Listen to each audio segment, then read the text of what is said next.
বেশি, বাবার চাইতে বেশি আল্লাহ রাব্বুল আলামিনের দয়া মায়া কম না বেশি? আরো জোরে কোন, কম না বেশি?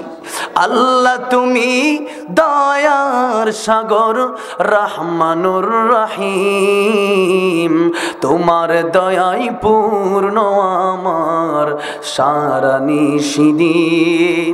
আল্লাহর দয়া মায়া এত বেশি, আল্লাহর দয়া মায়া যদি আমাদের উপর না থাকতো, আমরা যেই গুনাহ করি আমরা এক বেলা পানিও খেতে পারতাম না। যেরকম ঠিক না বেঠিক?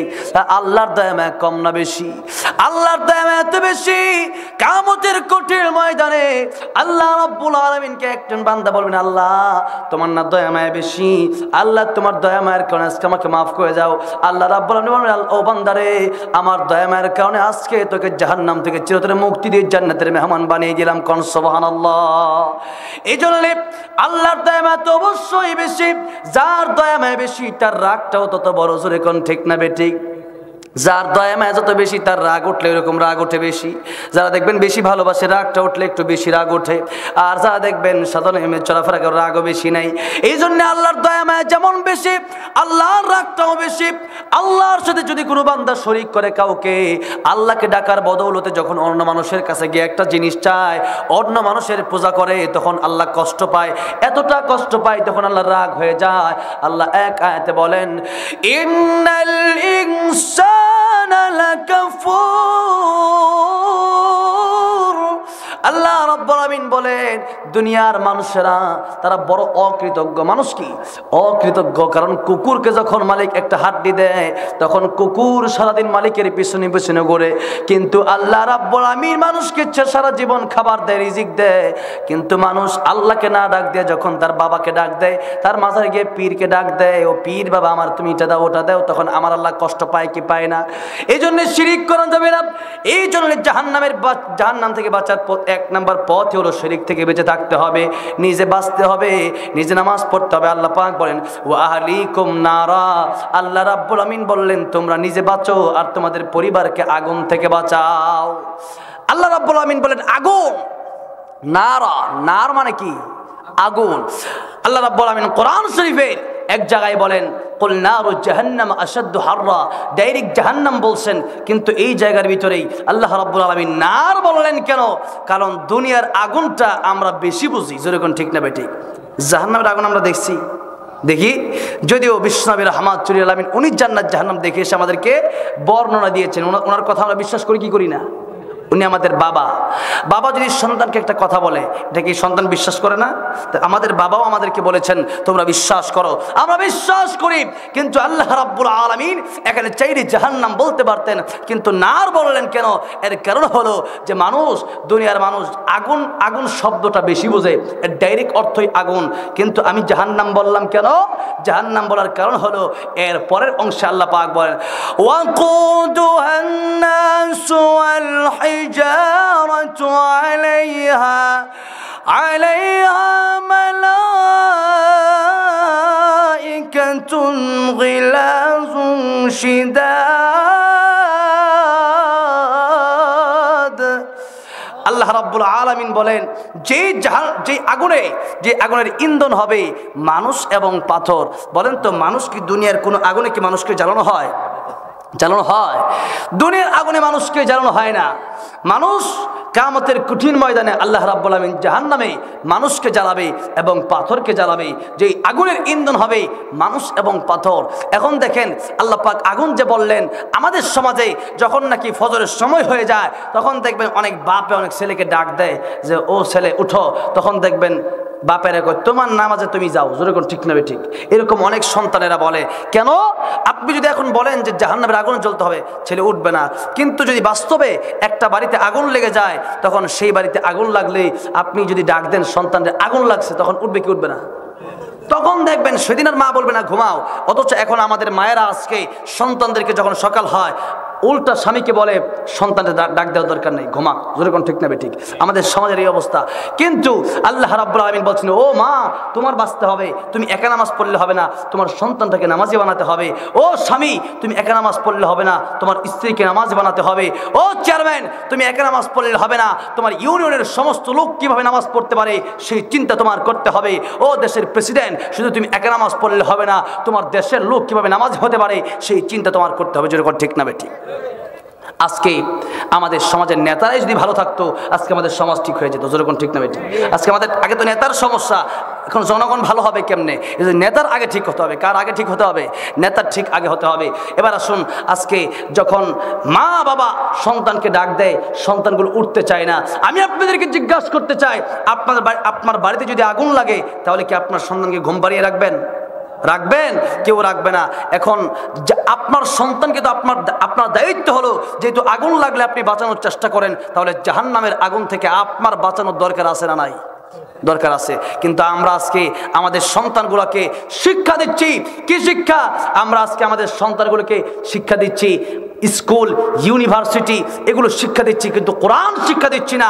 জাহান্নাম থেকে বাঁচার পদ্ধতি যদি কেউ না জানে, তাহলে সেই ব্যক্তি বিপদে পড়বে।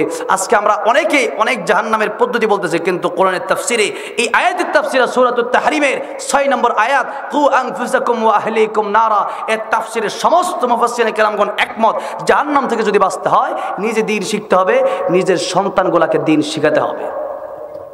কি শিখতে হবে? দ্বীন শিখতে হবে। রাজি আছে তো ইনশাআল্লাহ? নিজে দ্বীন শিখবো, আর সন্তানগুলো কি করব? দ্বীন শিখাবো না। একটা ঘটনা উল্লেখ করেছেন এই আয়াতের ব্যাখ্যায়, ঘটনা বলবো, শুনবেন। আল্লাহর ওলি, উনি আল্লাহর ওলি, বাস্তবেই দরবেশ। ওনার কাছে একটারই সারা জীবন জিনা করেছে। এখন চিন্তা করলো, সারা জীবন জিনা করলাম, আল্লাহর ওলির কাছে যাই। আল্লাহর ওলির সাথে জিনা করতে পারলে মনে হয় আল্লাহর ওলি তো জান্নাতে যাবে, তা আমি ওনার সাথে জান্নাতে যাব। এটা কি, এই যে পদ্ধতিটা গ্রহণ করলো, এটা কি ঠিক হলো? যখন ঠিক হলো, যেই মাত্র গভীর রাত হয়ে গেছে, আল্লাহর ওলির দরওয়াজার ভিতরে কারাঘাত করলো মহিলা। আল্লাহর ওলি দরওয়াজা খুলে দেখে মহিলা ডাক দেয়া বলে, আল্লাহর ওলি, আমাকে ঘরের ভিতরে একটু জায়গা দেওয়া যাবে কি? আল্লাহর ওলি কে বললো, রে মহিলা, ঘরের ভিতরে তোমার জায়গা দেব কেমনে? তুমি তো মহিলা মানুষ, আমি তো পুরুষ মানুষ। তোমার যদি আমি জায়গা দেই, বেগানারীকে আল্লাহ রাব্বুল আলামিন একসাথে থাকতে নিষেধ করেছেন। বেগানারীর সাথে একসাথে এক খাটে শুইতে নবী নিষেধ করেছেন। আমি তোমাকে কিভাবে ঘরের ভিতরে জায়গা দেই? ওই মহিলা বলল, আমি এই সময় বিপদে পড়েছি। আমার যদি কেউ জিনা করে, আমার ইজ্জত যদি কেউ লুণ্ঠন করে, তাহলে কিয়ামতের কঠিন ময়দানে আপনার নামে আল্লাহর কাছে বিচার দায়ের করবো, আপনি যদি আমাকে জায়গা না দেন। আল্লাহর তাকে বলল, ঠিক আছে, তুমি আমার ঘরের ভিতরে আসো, তুমি তোমার মতো এক জায়গায় থাকো, আমি ঘরের আরেক কর্নারে আল্লাহর ইবাদত করি। যেই মাত্র আল্লাহর ইবাদত করা শুরু করলেন, এমনি নারীর তো ইচ্ছা ঠিক ছিল না, নারীর তো ইচ্ছা তার সাথে জিনা করবে। এই জন্য একটু পরে পরে নারী যখন উলঙ্গ হয়ে যায়, তখন আল্লাহর ওলি যখন নামাজ পড়ে, আল্লাহর ওলিকে শয়তানে ধোঁকা দেয়।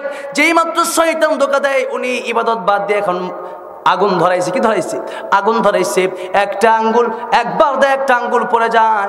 যখন নাকি আঙ্গুল জ্বালায় দিল আগুনের ভিতরে, তখন তার ভিতরে এই চিন্তা হলো, আজকের দুনিয়ার এই আগুনের ভিতরে আমি একটা আঙ্গুল দিয়ে সহ্য করতে পারি না, কঠিন কিয়ামতের ময়দানে জাহান্নামের আগুন তো আরো বেশি ভয়ানক হবে।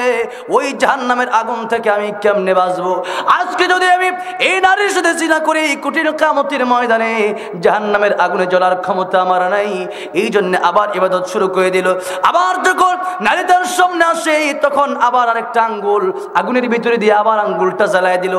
পাঁচটা আঙ্গুল জ্বালায়, পাঁচটা আঙ্গুল পরে ফেললো, কিন্তু তার সাথে জিনা করলো না। যেই মাত্র নারী দেখলো এই অবস্থা, আল্লাহর ওলি তার সাথে জিনা করার জন্য রাজি নয়, কিন্তু পাঁচটা আঙ্গুল পোড়ায় জ্বালায় দিয়েছে আগুনের ভিতরে। এই নারী চিন্তা করলো, যদি আল্লাহর ওলি এই চিন্তা, এই ভয়ে যে আমার সাথে একদিন জিনা করতে হবে, এই ভয়ে তার পাঁচটা আঙ্গুল পোড়ায় দিতে পারলো। আর আমি সারা জীবন জিনা করেছি, সারা জীবন আমার ইজ্জত আমি বিলিয়ে দিয়েছি মানুষের কাছে। আমার ইজ্জত দিয়ে, আমার এই দেহ নিয়ে আমি আল্লাহ রাব্বুল আলামিনের কাছে কেমনে যাব? কেমনে আমি আগুনের ভিতরে জ্বলবো? এই চিন্তা যখন করলেন, নারীরা একটা চিৎকার দিত, তখন ওই জায়গার ভিতরে মরে গেল। নারী যখন মরে গেল, সকাল হয়ে গেলে শয়তান খবর পৌঁছায় দিল। শয়তান খবর পৌঁছায় দিল যে আল্লাহর ওলি কাজটা কি করলো। দেখো সবাই কাজটা কি করলো, আল্লাহর ওলির ঘরে গিয়ে দেখে আসলে নারী মরা, যেই নারী জিনা করে মানুষের সাথে সেই নারী মরা। আল্লাহর ওলিকে ডাক দিয়ে বললো, হ্যাঁ আল্লাহর ওলি, আপনার কাছ থেকে এমন কোনো কাজ আমরা আশা করি নাই যে আপনি এরকম জিনা করবেন। আল্লাহর ওলি বলল, এলাকাবাসী, আমি জিনা করি নাই, জিনার অপবাদ তোমরা আমাকে দিও না। আজকে এরকম অপবাদ আছে না নাই আমাদের দেশে? জিনা করার পরেও আজকে আমার দেশে জিনার অপবাদ দেওয়া হয় ওলামায়ে কেরামদেরকে। যারা অপবাদ দেয় এদের শাস্তি কিয়ামতের কঠিন ময়দানে আছে না নাই? আমার ভাইরা, ও মুরব্বী বাবাজিরা, যেই মাত্র আল্লাহর ওলি বলল আমি জিনা করি নাই, আমাকে তোমরা অপবাদ দিও না, এবার জিজ্ঞেস করো নারী মরল কেমনে? সবাই তাকে মারধর মারধর শুরু করলো, গণপিটুনি আরম্ভ করে দিল। আল্লাহর ওলি ডেকে বলল, আমি এই নারীর সাথে জিনা করি নাই। এখন বলল, তাহলে তো এই নারী মারা গেল কেন? জিনা করলে, জিনা তো করেছো, লোক নারীকে মেরেও ফেলেছো। এই নারী এখন মারা গেল, তোমার তো সব দোষ তোমার ঘরে কেন আসবে নারী? যেই মাত্র এই কথা বলেছে, আল্লাহ ডাক দেয়া বলেন, ও এলাকাবাসী, এই নারীকে তোমরা জিজ্ঞাসা করো, নারী মরা নারীর জবান থেকে আল্লাহ রাব্বুল আলামিন কথা বের করতে পারে কি পারে না? মরা মানুষের জবান থেকে আল্লাহ রাব্বুল আলামিন কথা বের করতে পারে কি পারে না? পশুর কণ্ঠে আল্লাহ রাব্বুল আলামিন কথা বের করতে পারে কি পারে না? আল্লাহ রাব্বুল আলামিন চাইলে কথা বের করতে পারে। যেই মাত্র আল্লাহর ওলি বলল, ও এলাকাবাসী, এই নারীর, এই মৃত নারীর জবান থেকে তুমি কথা শোনার তোমরা জিজ্ঞাসা করো, মৃত নারী তোমাদের জবাব দিয়ে দিবে। যেই মাত্র জিজ্ঞাসা করা হলো, মহিলা, আল্লাহর ওলি তোমার সাথে কি জিনা করেছে নাকি তুমি অন্যভাবে ইন্তেকাল করেছো? মহিলার জবান আল্লাহ রাব্বুল আলামিন খুলে দিয়েছে। মহিলাটাকে বলে, ও এলাকাবাসী, আমি রাতের বেলায় আল্লাহর ওলির সাথে জিনা করার জন্য এসেছিলাম। যেহেতু আল্লাহর ওলি জান্নাতে যাবে, আমিও আল্লাহর ওলির সাথে জান্নাতে যাবো, এই জন্য এসেছিলাম। তামাম জীবনের গুনাহগুলি আমি মাফ করানোর জন্য এসেছিলাম। কিন্তু আমি যখন আসলাম, আমি তাকে দেখি আল্লাহর ওলি একটা আঙ্গুল দিয়ে 5টা আঙ্গুল জ্বালায় দেওয়ার পরেও আমার সাথে জিনা করতে সে আবদ্ধ হলো না, জিনায় আবদ্ধ হলো না, জিনার মধ্যে লিপ্ত হলো না। আমি যখন তারে